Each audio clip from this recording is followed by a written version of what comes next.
You should always be considering that the user should have access, not the AI. And so I think there'll be certain certifying. There needs to be that level of certification of this model is trusted to do a certain job, and that's it.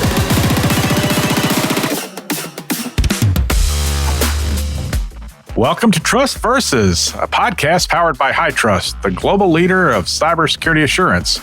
I'm Robert Booker, Strategy Officer at HITRUST. And I'm Jeremy Huval, Innovation Officer with HITRUST. Yeah, Jeremy, in setting the stage for this, I was triggered a bit because I remember the raging debate at the time I was a CISO of a Fortune 10 company when this thing called cloud services arrived and came along. And yeah, I remember the discussion, pretty much across many of us in those chairs was that we were given all kinds of control to these newly minted cloud service providers and didn't really have much transparency or clarity on, what they were doing around security, their privacy obligations.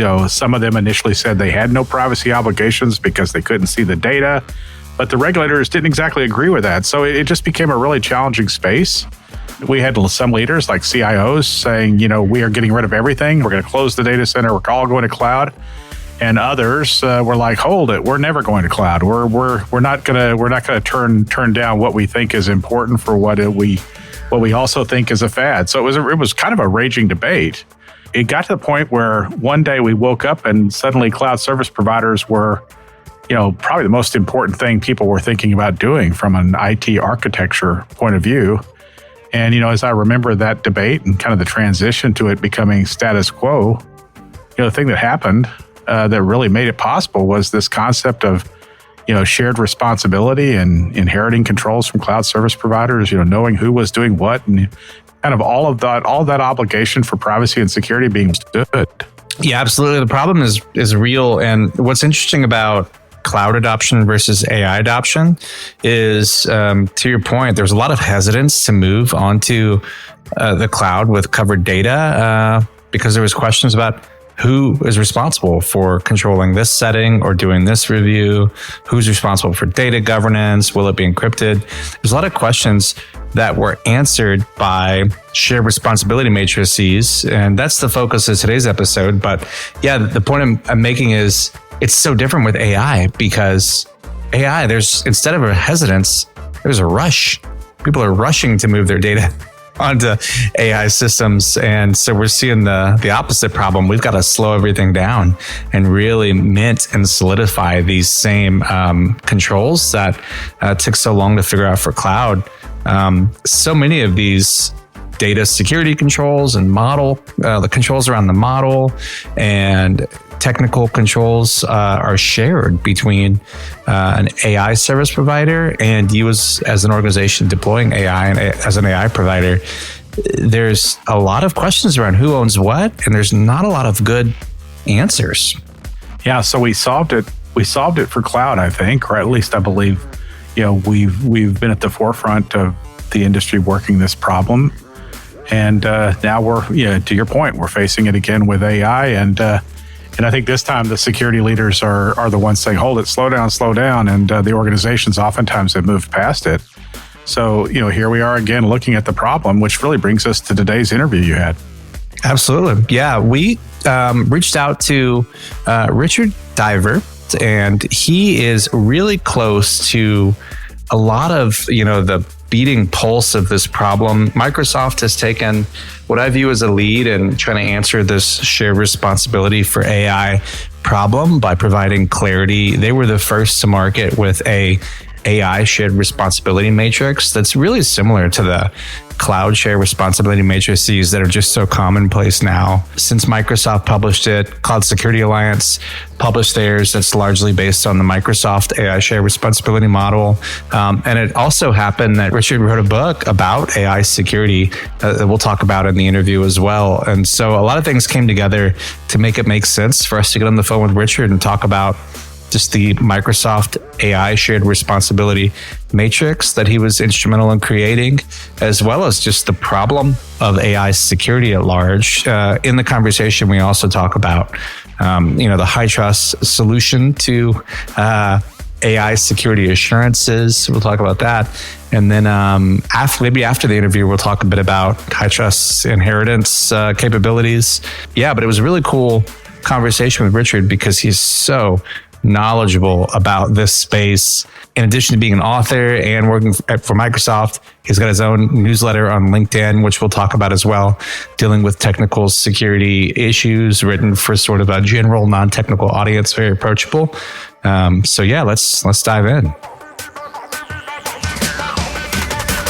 Richard, great to have you on. I've been wanting to chat with you ever since I finished reading your book, Guardians of AI. So before we even start talking about shared AI responsibilities and the work you do with Microsoft, why don't we just talk about your book? What motivated you to write it? Yeah, so I've written a couple of books in the past, very technical books on Sentinel and Windows and with co-partners. So I've done the book writing thing before. This time around, though, with AI, it was just a moment of inspiration or stupidity. I decided, hey, I think I know enough about AI because I'd spent at that time a year working with all of our engineering teams. I'm in marketing. And so I knew technically some of the things we were doing internally, plus policy, governance, ethics. I'd got a good grasp of all these things. And then cybersecurity itself doesn't change that much. It's still infrastructure, it's still applications and software. And what I found I was doing was repeating a lot of these lessons over and over again, both inside Microsoft and to anybody that wanted to listen to me. And I was like, if I put that all in a book and you read it from chapter by chapter and you learn about cybersecurity, then you learn about AI, then I can teach you the specifics of AI security. And it came together pretty quick. I think I wrote it in a matter of weeks instead of months. And if you look on my LinkedIn, I actually talk about each of the chapters on LinkedIn. And I even talk about how to write a book. And one of the interesting things about writing a book is finding other people who want to write a book, but don't know how to get started. Or they've started and then they get stuck and stopped. Some of the first blog I wrote about writing the book was about how to write a book. And I put a bunch of statistics in there of how many hours it takes and how much.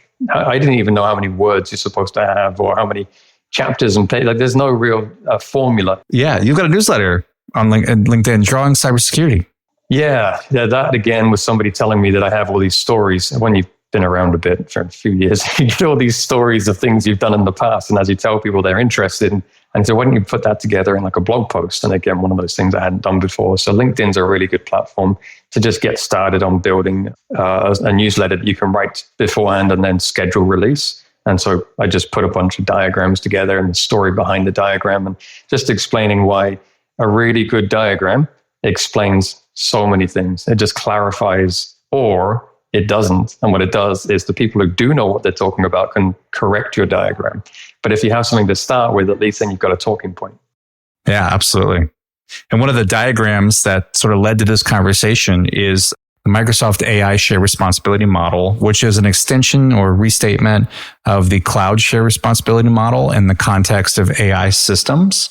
And really that's why we came across your work. You're one of the contributing authors, one of two contributing authors to that post on Microsoft.com. And it's really influential for us as HITRUST set out to extend our own shared responsibility and inheritance offering in the context of our certification and assessment world. And it's one of the few out there on the internet. I'd say you guys are an early releaser for anything like this amongst the other large cloud providers. And I want to talk a fair amount about that in the conversation. But before we do, I kind of wanted to jump into just the problem space that the diagram itself and the model of itself operates in. So could you start by explaining a little bit about what the AI shared responsibility model is and why it's really essential to addressing AI security risk? Yeah, absolutely. So when I started to get into the AI security world, the thought was, what do we already have? What do we know and understand? And then what's actually new and different?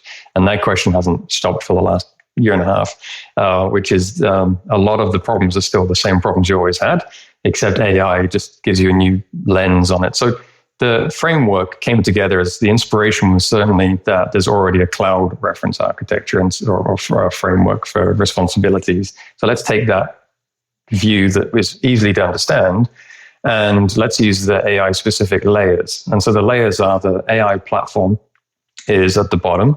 And in the platform, we talk about things like models. And there's a lot of conversation online, especially last year when we talked about generative AI, it was mostly about the model and the model security. But the next layer up is application. And I think that's where most of the focus and energy of security needs to go, is actually into the application space, because that's where more companies have control. Unless you're building and designing your own models, you're more likely building an application that integrates with an AI.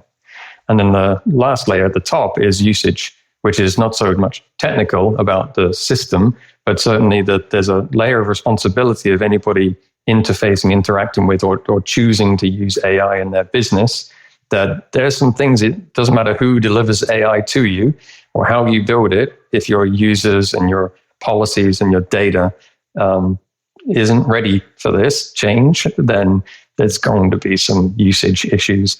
And then it's divided up into, we try to create, again, keeping it simple, like an infrastructure, a platform, and a SaaS kind of model.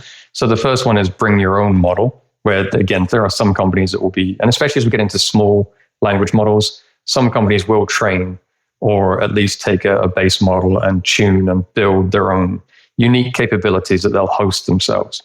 That's a small pocket of the world that's going to do that. That's the IaaS column. That's bring your own model or use a model that's open source. But basically what you're doing there is you kind of own compute and the whole stack. The next model is more likely companies are going to adopt a PaaS model, or a platform as a service, where they're going to take hopefully a hosted large language model, or even if you look on like Hugging Face, you see a whole marketplace full of different models you can get access to. And you're going to want someone to hopefully run all that for you, so you don't have to worry too much about scalability and cost and some of the safety measures that need to go into. A lot of that platform is just services as an API. And you then own the application and usage stacks, and you don't worry as much about the platform. The last one is what we call a co-pilot. Microsoft has a lot of co-pilots, all for different needs and purposes. There's reasons we can talk about why you have lots of co-pilots, but that's a software as a service model where everything from the AI side is mostly done for you, until we get to things like plugins and data connectors. There's some shared responsibility still with a co-pilot and a SaaS platform. It's helpful because it's sort of, it draws a line in the sand about, okay, if I think about model accountability, who's responsible for that? If I think about an application safety system, who's responsible for that? And like sort of what is in the usage layer? Well, it's acceptable use policies for AI and training your people. That stuff's in there, but also kind of what you need for insider risk management, kind of the usage layer and at the application layer. I got some specific questions on that graphic since we're talking about it.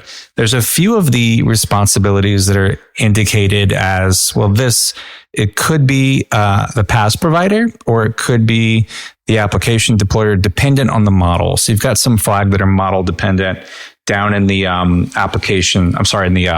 platform layer, and they include like model accountability, model tuning, model design and implementation, and model training and data governance. Can you talk about why that might be model dependent? Yeah, behind the scenes, a lot of people fed into this diagram, and so as we went through the feedback loops with people way more technical than I am, they had this idea that not all models are equal, and so some models have built-in capabilities for safety and security. So some models you can maybe trust more out of the box to be more resilient to attacks, because the tuning and the training has gone that way. One model to look up is Microsoft's recent Phi 3.5. So that's PHI and then 3.5. A small language model, right? A small language model, but trained with an AI red team, telling the developers of that model how to maybe train it to not be red teamed.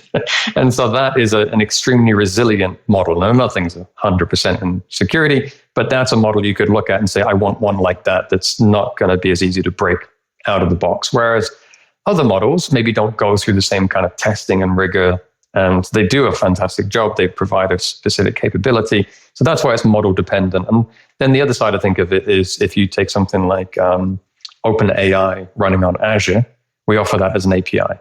And so the whole training, tuning, model development, everything's already done. And now it's just being hosted. And so you get a service on the platform, which you get private access through an API to, so you can make your calls to and from. So that one, we can build a whole stack of capabilities that makes sure things like groundedness detection or profanity and all the content filters, that can all be offered as part of the service. And then out of the box, ideally, everything is turned on and tuned and enabled, ready to go. But the customer gets some choice as to how much they want to disable that. So good example is if you're looking at things like, I don't want any kind of sexual content. Well, if you're in healthcare, you do want it. And so if you're building an application for the healthcare industry, you're going to want to disable the filters that are blocking that kind of content. Whereas in any other industry, you might say, actually, yeah, we could do with having that set up, a low tolerance instead of having a high tolerance. So that's where it's still a responsibility, but it comes down to which model you choose and how much you choose to tune and create your own version of what we offer in the platform. Yeah, it makes a lot of sense. And last I looked, I think the OpenAI service content filtering, there's a bit of configurableness to it. And I think you've also got a request for some of the deep safety systems and content filtering to be turned off on a case-by-case basis. So it, by and large, these models that have these deep safety systems enforced by the platform layer are going to have whatever the application layer, the application deployer builds into it for content filtering. But as a fallback, these deep safety systems and deep sort of hard to disable content filters. So you can't produce those extremely graphic images, for example. That comes back to things like responsible AI. And so as a provider of the platform, as we're hosting it on Azure, there's a certain set of standards that we want to say, not on our platform, right? You might download an open source model, run it on your local machine, and you can almost do anything you want with AI because it's in your own private space. But if you're going to come to a platform like Azure and run AI, we want to implement as many safeguards as we can to make sure the world is safe. But we're not the world police. We can't enforce everything, and people have choices. And so they've got the choices to do it. The bit you talk about on like requesting, there's two areas for that. One is logging and one is content filtering. So originally, content filtering was, you could turn it off in the UI. And people did, and then complained, oh, why is it doing all this bad stuff? And so the defaults are set to high, where we want to filter and block everything that we know is bad. And then you can choose to lower it, but you can't disable it. And so then if a customer has a genuine need to disable those things, we just have a process in place to say, okay, tell us why. What is it you're doing? We just want to make sure they understand the implications. So that shared responsibility is being made aware. Like, okay, you turn that off, it's going to do bad stuff. That's what it does. And then the same with logging. The idea, and I think we've fought with this conversation for so long, but I don't think it's been solved 100%. But the idea that AI logs, they kind of fall into two buckets. One is much more about metrics of what is the service doing and how can I make sure I can improve my platform. And that kind of data you might want to train the system on. No, you're not going back and training the original model. You're training the system to say thumbs up, thumbs down. People like the responses. You can guide to a better outcome. But then there's a transcription log. And I think that's the one people are trying to turn off. The transcription log is what did the user ask the AI to do and what did they give, as in what data did they feed in from documents and other information that could be very sensitive, and then what did it give back? So what outcome did it get? That entire loop is a transaction log. And even developers, I would argue, shouldn't have access to this information because it's like reading people's emails or watching their search results on the internet. And so depending on how you build and design your application, we log all that information by default. And so customers can turn it off. The problem you get then is if you've turned all the logs off, if something goes wrong, like an attacker does get into your system and abuses it and maybe spends more money than you were planning to budget for, there's no logs. You can't tell whether that was legitimate use or not. And so and that's, again, I love this shared responsibility model. You've got to come back to what choices did you make and who's going to protect the system if you make those choices. Yeah. And so for some of those configurable controls that are enforced at the platform layer, do we have that as a shared tenant and CSP responsibility, or is that squarely in the CSP responsibility? I imagine it's shared since it's configurable to a degree. It's shared. Anything configurable will become shared. Yeah. So as we go into let's take a look at a Copilot and we go into the other side of that model, which is Microsoft's built it all for you. We've built it into 365 or GitHub has its own Copilot. They're built on existing expectations. So this platform does a thing and it does it in a certain way, but you still have choices to enable or disable plugins and data connectors. So a good example is Office 365's, so Copilot for Microsoft 365 doesn't have internet access by default. And the reason for that is because the potential that if your users were using AI and searching for things, let's say you're in the middle of a mergers and acquisitions, some of the content you might be working with, you might not want to do an internet search on or retrieve data from the internet. You might just want to keep it bound within your SharePoint and your OneDrive. Other times, it's very useful to do retrieval augmented generation, RAG, and go and get the latest stock price or go and get the latest weather reports or whatever else it is the internet's going to provide. And you can't get that if you don't turn it on. So it's off by default, but if you see the benefit and you can manage and control the risk, you should probably turn that on. But that's where all up, we're going for more and more things being secure by default and secure by design. Yeah, rightly. And you mentioned RAG, retrieval augmented generation. In the model, where would you place that? Is it the part of the AI application layer, maybe in the AI plugins and data connectors row? Yeah, it's certainly an application layer. So when you build the next thing I hope you're going to see us develop more and more of is like reference architectures for AI. If you think of a very basic model that came out, let's go with an example of, say, ChatGPT when it first came out, was, I'm not going to say technically, but theoretically, it was the user with a prompt going to an AI model. There was some filtering in the middle, but not a lot. And you saw a lot of internet fun where people could get the model to do absolutely anything. So it's a very basic, let's say, application layer from a functionality perspective. It gave you an option to type and get answers back. And then as the models grow and the capabilities grow, we now add things like semantic kernels and agents. Memory and agents. And yeah, you get more and more things being added. And so RAG is one of those things that we said it would be really good if the model was trained in 2023. RAG became a thing you add afterwards. And so anything that's almost added afterwards like that becomes an application layer. And because it's your choice as the application deployer, it's also your responsibility to secure that data stream or whatever data you're feeding into that prompt. What we just mentioned about semantic kernel and agents and plugins reminds me of Zawinski's law, which states that every program attempts to expand until it can read email. And that's sort of what we're seeing with these agents. It's becoming more and more, but now it can actually access your email and read it and do so much more. But it's sort of interesting on the area of plugins and agents. I think we're going to see a lot more of it coming through in terms of plugins and agents. You called them skills in your book. I think OWASP calls them LLM tools or language model tools, but basically these extensions. And I guess all those are going to fall into the AI application layer as well, right? Like there's not a whole lot of shared responsibility there. Mostly they do. If you look, again, there's the idea of like an app store has the ability to just download and buy functionality. And so even OpenAI has their own catalog. Microsoft can offer a catalog. Hugging Face is known for it. So there's lots of different ways you can get the plugin. And some of those plugins might be offered by, let's say, the platform provider is also offering plugins. Are they offering applications? Are they plugins? Like it's very soft area. But as you go up the stack, even into the usage area covers things like the browser. And in the web browser, there's a plugin.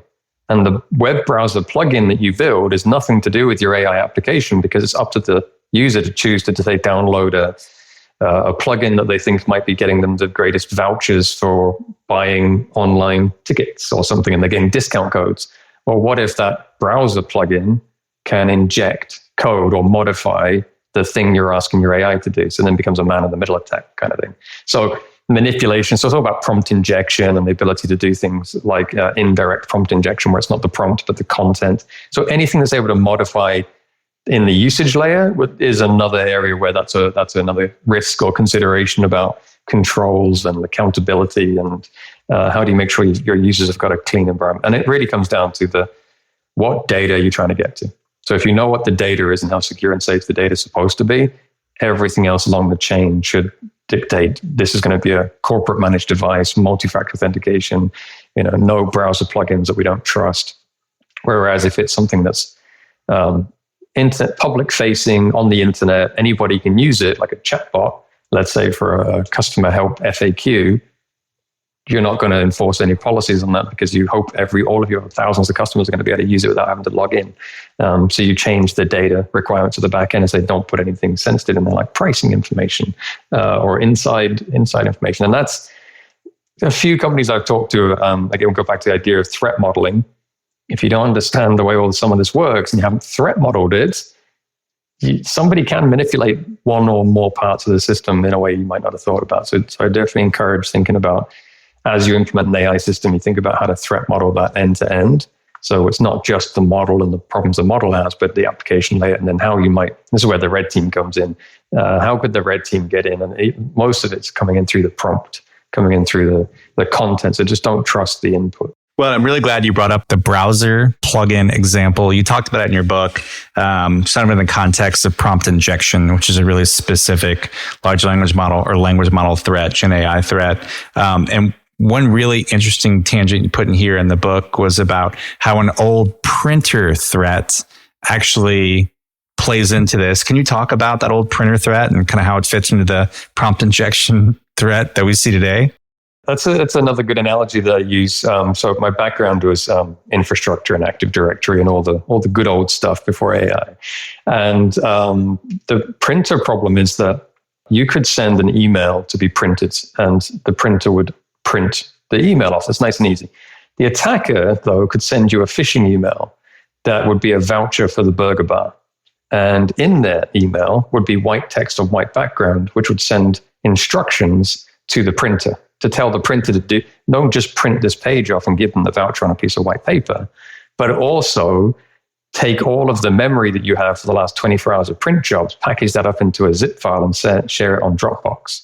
And because these printers are basically network servers, they have the entire address list, they have internet access for all these purposes and reasons to make them more functional, but they were also very static. When was the last time in the 2010s, 2015 eras, people weren't patching printers and they were hardly centrally managed. They were just put in the network and run. As long as they had an IP address and a power cord, away you go, you print the thing. And so the issue they had is because they didn't have the ability to change or modify the way the printer would be defensive against that kind of attack and say, no, if it's an email from a user, only print the paper off and don't do anything else. And that's what you would expect it to do, but it wouldn't. It would say, no, the user told me to do this packaging thing, so I'm doing that as well. And the user wouldn't know anything about it. They print the job, they get the voucher, they walk down to the burger bar. It doesn't work. They screw it up, throw it in the bin and walk away and don't know they even hacked the company. And so in AI, we have that same problem. And I was always trying to, as I was discovering AI problems and people were explaining them very technical, complex things, I was like, so it's just like something we've already done in the past, but slightly different. Like, yeah, pretty much. And so in AI, what happens is the user will say, summarize this document for me, or even worse, let's say you've got 20 CVs and you want resumes, right? And you want to see who's the best candidate for the job.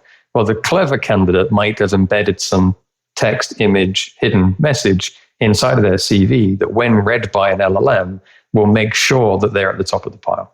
And so as you go and say, summarize me the 20 CVs and tell me who fits my job description the best, I only want you to do that. I don't want you to do any other instructions. But AI in the early days didn't have that kind of mitigation in place to say the user instructions are what you follow. Anything inside of the documents don't follow. And so that's indirect or poison content, as we call it as well.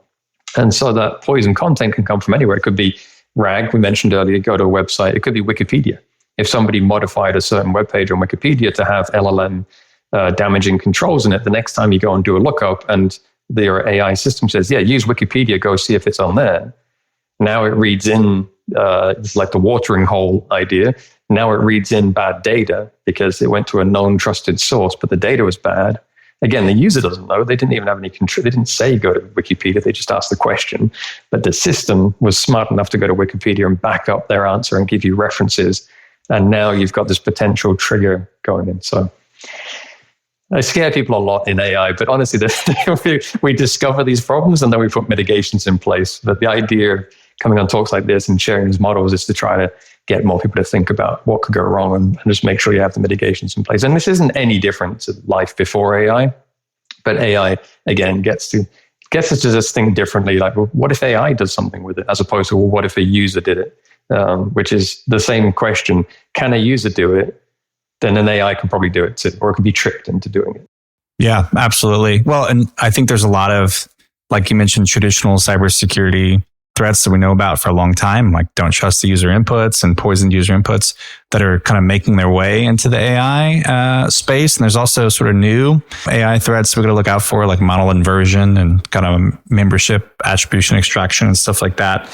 So it's sort of a mix of bringing the old into this new technology, as well as discovering and really letting the PhDs discover like adversarial inputs and these new potentially damaging things that are accompanying this technology. But we've said it before, any new technology has risks that come along with it. It's just a matter of really understanding and mitigating and protecting against those risks, which is why I really like, there's a threat modeling manifesto that's been out for a little while. It was new to me. I got a lot of value out of that threat modeling manifesto. It's out on the internet. So I thought it was a good ad, and you'll see in our AI cybersecurity requirements for our certification we're about to come out with, we do have threat modeling as a requirement. We have security assessments like red teaming as a requirement, which feeds into the threat model and your knowledge around it. So it's going to be a big new world for people to learn, but at the same time, it's not all new. To your point, there's a lot of old being brought in here as well. Yeah, exactly. It's surprising how many teams don't do threat modeling at all, or don't do it consistently. I think that's the problem, is with so much guidance and advice out there on how to do it, it's quite domain specific. It's another area that needs to mature pretty quickly. And my focus on threat modeling is not in the systems engineering ones and zeros, and we have 400 different threat models for one service, but much more like, does the threat model explain clearly to the decision makers what they should or shouldn't do next? And so something like, should we even use generative AI? Maybe you don't need it. Maybe you could get away with using some other machine learning or some other kind of, natural language processing. You don't need generative AI. But if you do need generative AI, have you thought of all the things that could go wrong and all the mitigations you could put in place? But it needs to also make sense to the IT professional who's not in AI. They're in desktop engineering or identity or data. They need to know the impacts too. And so your threat model, really, it needs to become an ecosystem of threat models, which is, does it translate well to the viewer? And the viewer might be not technical. They could be the end user, it could be business, or it could be the people who have to do response to threats. And so when they see a threat, is that AI just doing what AI does? I remember in the old days when one of the new versions of Windows Vista came out, I put my laptop on the network for the first time because I just built Vista on it. And the network team came running down the corridor thinking I was some insider risk trying to blow the place up or something. And they were ripping my laptop off the network, and they're like, what's it doing? And it's just because Vista had a whole bunch of new protocols that did some discovery and try to work out where it was and orientate itself on the network. Well, they'd never seen that before.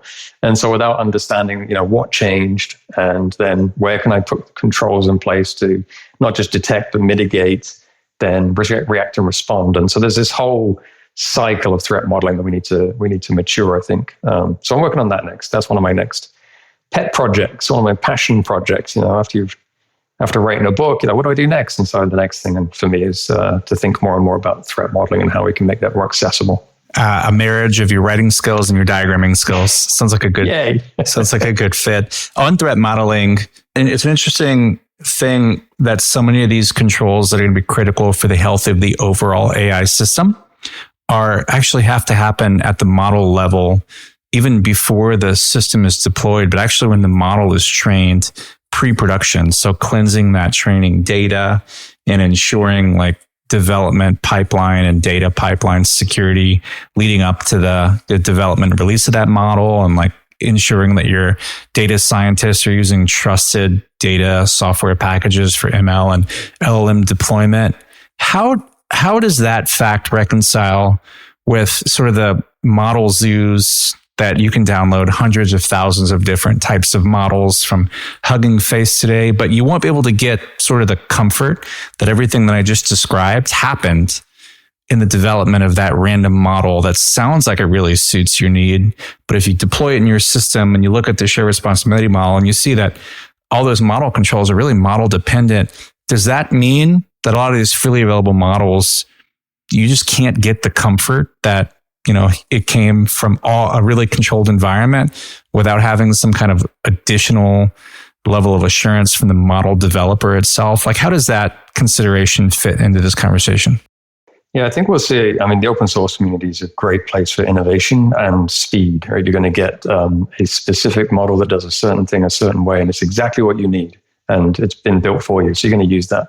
The good about the open source community is so many people can be looking at it and fixing it and solving it. And you've got this kind of mass effort to make things right. But if you have tens or hundreds of thousands of models, chances are only a certain percentage of them are actually actively in use, looked at and certified. And so there's bound to be some of them are going to be poisoned models, right? They're going to be put in play to try to attract somebody to use that model, and that model is then going to lead to bad. The next stage comes to, how much testing did go into it. I think I would have to assume if it wasn't, and this is reputation, it's a risk and reward. If you don't have the reputation of who developed it and where it came from and what the intent of it all was for, you're going to have to assume that the model potentially might have bad. And so then you can put controls in place around the platform and around the LLM to make sure things like only this kind of data can go into it. But also, somebody described it as a brain in a jar. So it can't do anything unless you let it. And that's another, it's not any problem we haven't had before. A large language model, small language model is a thing that does a thing. And so you feed it data and it feeds data back out. If that's all it can do, the model isn't as much of a risk. It's got risks of bias and harmful outputs and things. But if you don't give it automation and you don't give it keys to the kingdom to go and do whatever it wants, like read all my data, don't give it that. No model should have that anyway, right? You should always be considering that the user should have access, not the AI. And so I think there'll be certain, as you're going through certifying, there needs to be that level of certification of this model is trusted to do a certain job, and that's it. This model is not trusted with the keys to the kingdom. Whereas then you might pick other models where you go, this model runs my entire, it's like Tony Stark in Iron Man. It runs most of my business. Like, I don't know what it does anymore. It just does it. So yeah, we might get to that level where we trust it that much. But even then, the human has to stay in the loop. There's a lot of conversation right now about automation and the idea that because we get used to the technology, we want the technology to do more. And we expect it to do more. Like your mobile phone was just text messages and phone calls, and then suddenly you could text images, and then you could take videos, and it got expanded. Well, AI is at that really early stage. Right now, it can do a bunch of stuff. It looks really cool, but we want it to do more. And so if you go down the automation path, if the human doesn't know what's being automated, who's liable or responsible? Let's just use the word responsible. I'm not going down the legal pathway. But it's the human whose job it was to do this job, and they were told, hey, here's your AI component partner. Give AI some of the workload so you can focus on things you can do. Where's the responsibility in, well, I just told the AI to do 5 things, but it did 10 or 15. I only asked it to do one thing, but it did exponentially more because the automation was put in place by the system developers. And now the system developers like, well, yeah, I didn't expect the user was going to ask it to do those things. And so I didn't count for that. And that's where generative AI is completely different to any other AI. Other AIs are predictable. You kind of know on a percentage basis that if I put this much data in, I'm going to get that kind of thing out. And you can repeat that and tune it to a certain level of trust, like image scanning, looking at medical records. It's been used since the 1970s, but using AI on medical records is way faster and scalable than an individual single doctor. Might not be as good or better, but take one doctor and one AI, and you can have a really good companion because they can get through things so much faster, or even double check their work or scale. But now you take generative AI, which is not predictable. It's non-deterministic. Every time you ask it the question, you might get a different answer every single time. And if you keep asking it the same question, no, exactly. Yeah, there's that word hallucination. If you want AI to create, I use the idea of a cat riding a narwhal. So if you want that to be created as an image because it's never existed before, that technically is a hallucination. It had to create that from nothing. It had to make that up and go, oh, I think it looks something like this. Now, if you want to do statistical modeling, you don't want hallucinations. You're trying to get statistical modeling done based on actual facts and predictability, which is not generative AI. Changing gears a little bit, I wanted to ask sort of the placement of the AI in the overall boundaries that an organization has set for its existing systems. So if you've got, an existing system or product that's been out for a while, and you're now adding generative AI aspects into it, how should that change impact the security boundaries and compliance boundaries and governance boundaries that are already in place for that system? I think if you've got an existing system and you're going to add a component to it, everything starts from what are the hooks that it's got? So what permissions did you give it? What data feeds are going in? And then what can it do? So you got, I'd say just say the input and the output. From an input perspective, did you give it access to document stores, databases? And if you did give it access, does it have its own access? As in, this system can go and read that data whenever it wants to. As opposed to the way it should work, which is the user logs in and they say, I want to look up this thing. And based on the user's credentials, then AI can go and access that data in that moment in time, in that session. And so then it's restricted back to, if the user doesn't have access, then the AI doesn't have access. The AI hasn't really changed anything. It hasn't changed it dramatically. It hasn't suddenly created a new risk. The user could have done this without the AI. That's an existing risk. Then we get to the point where we're like, okay, now let's think about semantic kernels. The AI can't every single time go and do a search or look up on a database or a data store. It would just take too long. It would be taxing. And so a semantic kernel idea is like, let's go and do indexing before on a regular basis. We'll have the indexing running. That is now available to the AI to query whenever it likes for information, with the risk that some of that data in there might not have been to the eyes of everybody. And so then now you're trusting that if it's in the semantic kernel, how do we ensure that the user checks and balances are there, that when the user does the query, the AI is only accessing the query, the data that the user is allowed access to. It's not getting everything, and then you're expecting the AI to, and when we say AI, we're definitely talking generative AI. The AI doesn't have the ability to be manipulated into giving out information it shouldn't give, because it probably will. Let's just be honest, it probably will. There's a lot of ways to try to stop it doing that, but if it's social engineered AI, if it has access, it will probably give it to you if you know how to get it to do it. And so then the last part of that is, now we've controlled all the inputs and the data going in and the data I can get access to. Once the output of the AI comes out, where can it go? Now, if in the original system, it was restricted to a specific user interface, a specific scenario, a doctor on a PC, and the doctor could log into one of 5 PCs, and that's the only place you could get that data. Outside of that office, you couldn't get to that data. If you weren't on one of those 5 PCs, you weren't getting to it. But now we have AI. If you added that AI as an interface and it's got voice, well, it's now on a speaker, because now it's an interface output is the speaker that I'm speaking to a microphone. I'm getting the audio back. It's no longer on a PC, on a screen that I have to be stood in front of. It could be somewhere else. So then you're opening up the boundaries of what could possibly go wrong if the system So I think that's my approach I would take is, what your existing system looks like and all the inputs and outputs and controls and where data can flow. When you add AI, what changed and what were you allowed or not allowed to do because of AI? And then it becomes very specific to that's an AI problem, as opposed to that's an existing inherent data problem that you have. I do want to ask another question about how you speak to different audiences. In your book, you specifically target like a bunch of different audiences, and it's hard to have a single cohesive message that really hits with different parties like policymakers and business executives and thought leaders and technologists and developers and security professionals. What have you learned from talking to these different leaders about the different perspectives they bring to the table in this problem space? I think that's a good challenge. That's almost my daily job, having to speak to that entire audience. So the main thing is, I think that when you're really knowledgeable on a topic and you really understand it, you can quickly grasp good and bad. But being able to explain that to somebody who doesn't know anything about it. I remember having a couple of conversations where you make an assumption that they might know something about it, and you start on a conversation, and eventually you just see their eyes. And they're like, I have no idea what you're talking about. You've gone too far. On the other side, though, let's say you're not in that space and you're about to go and approach this expert, and this expert knows all this data and information. How do you get these two people talking to each other? And I think that's the main crux of the book, is I'm trying to bring those two worlds together and go, if you get it, go learn. The back half of the book is probably what you want to get to.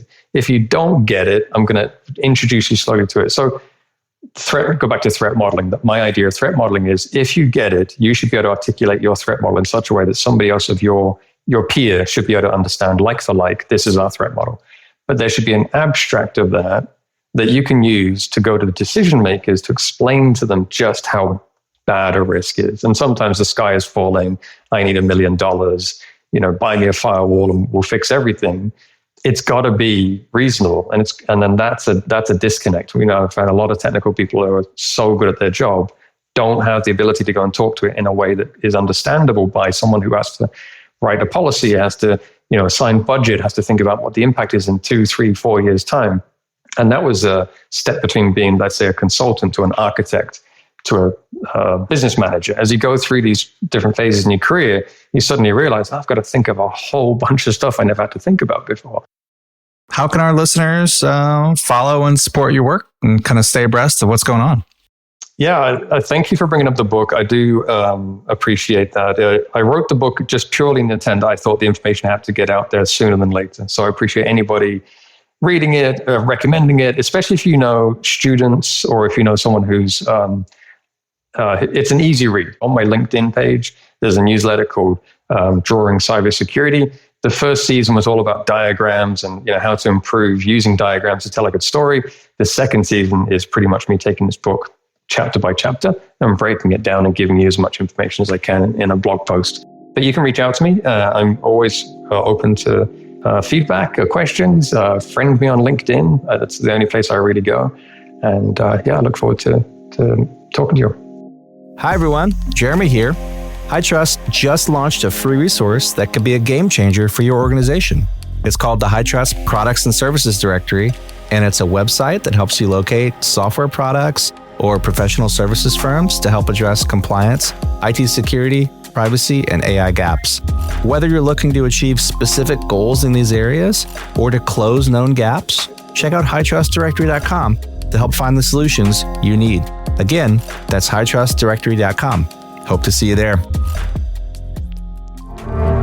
So, Robert, entirely without meaning to, Richard and I covered so much ground on AI security. Like I said at the start, we wanted to talk to him because he was so instrumental in writing the Microsoft shared AI responsibility model that's sort of become the focal point for all subsequent shared responsibility models around AI. Yeah, it's how we became aware of Richard, but his book was so much more than that. He's really proved to be really knowledgeable across all of the AI cybersecurity space. So anyway, we covered a lot of ground. Hopefully you thought that was a cool conversation. What was your takeaways from it? I'm actually reflecting on the whole season. We've had season 2 of Trust Versus Podcast, and we've had just really amazing conversations on this topic of AI. It's just so much in front of everything that we're seeing and we're talking about right now as practitioners. I remember Omar Khawaja at the beginning of the season, and just the conversation about how AI is seen from a leadership point of view. Then we had Rob Vanderveer on standards, one of the real instrumental leaders in the standards effort for, generative AI and the European AI Act and the work that OWASP is doing. And then FC most recently talking about kind of the threat landscape and the risk landscape around all this. And now here we are with Richard talking about what I thought was really a nice capstone to all that, a real practical, clear and concise approach to the problem, something that somebody that's not a student of the science could really get into. So really kind of cool to hear how all these different guests have brought different perspectives to it, and it's really complimentary. So kind of a plug to our listeners, if you haven't listened to the other episodes, this is kind of a 101 on AI and AI risk management and AI security. And I think you bolt all these things together with some really world-class leaders and experts. It's a great primer and starting point for anybody that's interested in this topic. Yeah, that's right. And to kind of think about this conversation relative to the conversations with others, to your point, like FC and I talked about human error and how AI is sort of a force multiplier for the bad actors trying to take advantage of computer users making mistakes and clicking on links that they shouldn't click, for example.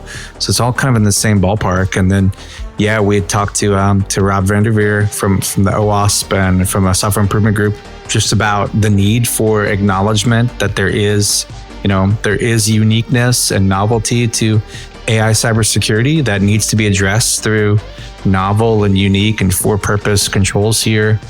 So I think this slots nicely with it by sort of acknowledging that there's work to do on defining clear lines about who owns those controls, and who's responsible for this versus that, and what is a shared responsibility? Are there things that both the CSP and the organization building the AI software are responsible for jointly and shared, and maybe from a dual purpose? I do this, you do that, at different layers of the tech. Absolutely. So the diagrams around shared responsibility for AI really help, but there's more work to be done. The more and more cloud service providers will in time publish similar shared responsibility models. HITRUST has published a fair amount around this inside of our AI cybersecurity certification specification that's available for anybody to review and give feedback on through October 17th, 2024.